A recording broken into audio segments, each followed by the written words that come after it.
Morning students, आज हम पढ़ेंगे poem the shed. The Shed poem is written by Frank Flynn. In this poem, the poet has described the shed which is at the bottom of the garden. So he says, there is a shed at the bottom of our garden with a spider's web hanging across the door. The hinges are rusty and creak in the wind. When I am in bed, I lie and I listen. I will open that door one day. Stanza number 1 says that at the bottom of the garden there is a shed.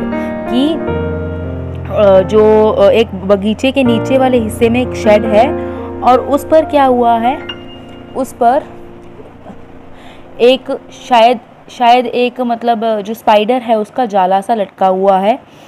Shade के अंदर शायद ही कोई जाता है, इसलिए वहाँ की दरवाज़ों की जो कुंडियाँ हैं वो जंग खा चुकी हैं. हिंग्स आर रस्टी, कुंडियों को जंग लग चुकी है. And creak in the wind, हवा की वजह से वे हिलती हैं. When I am in bed I lie, जब मैं बेड पे लेटा हुआ होता हूँ. एंड आई लिसन, और जब मुझे आवाज़ आती है, एक अजीब सी आवाज़ आती है. I will open that door one day, तो वो कहता है कि मैं किसी ना किसी दिन उस दरवाजे को खोलने की इच्छा है मेरे मन में, कि मैं किसी ना किसी दिन उस जो दरवाज़ा है, शेड का दरवाज़ा है, उसे ज़रूर ओपन करूँगा. Stanza number 2, there is a dusty old window around at the side with 3 cracked panes of glass. I often think there is someone staring at me each time I pass. I will peep through that window one day. तो यहाँ पे poet discuss करता है कि वो कोशिश करता है अंदर झांकने की कि शेड के अंदर क्या है. शेड की जो विंडो है वो बहुत ज़्यादा पुरानी है, जो खिड़की है वो एक तरफ से बहुत ज़्यादा पुरानी है. इस खिड़की के जो 3 कांच है वो टूटे हुए हैं. जब भी कभी मतलब जो ये पोएट है, जब भी इस शेड के पास गुजरता है तो ही फाइंड्स दैट, उसे ऐसा लगता है कि कोई उसे अंदर से घूर रहा है. यहाँ पे स्टेयर करने का मतलब है घूरना. ईच टाइम दैट आई पास, जब भी मैं हर वक्त गुजरता हूँ यहाँ से, मुझे ऐसे लगता है जैसे मुझे कोई घूर रहा है. आई will peep through that window one day, लेकिन एक ना एक दिन,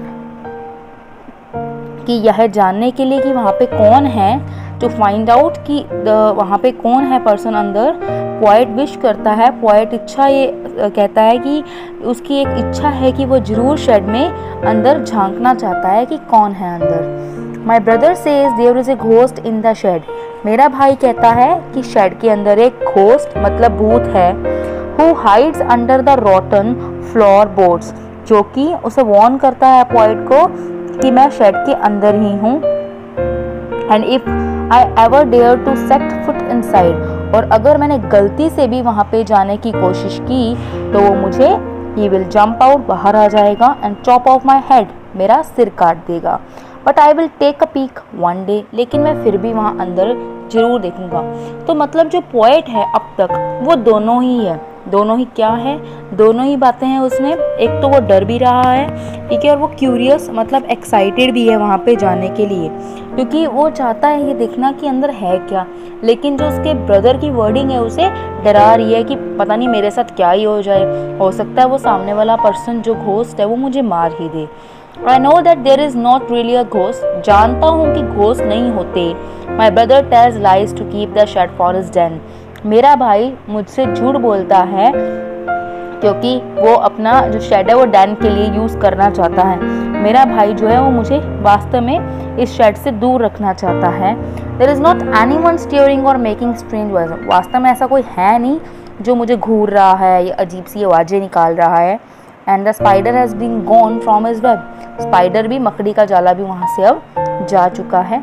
since I don't know when, ये तो मैं नहीं जानता कब. I will go into that shed one day soon but not just yet. मैं पक्का जाऊँगा तो सही उस शेड में, बहुत जल्दी जाऊँगा, लेकिन ये नहीं पता कब. He says that he will go inside the, his foot inside this shed, but he don't know when. So this can't happen immediately, but someday, some or the other day, he has understood the truth that there is nothing like this, nothing like a ghost exists in this world. But one day he will go inside the shed and look or peep through the window.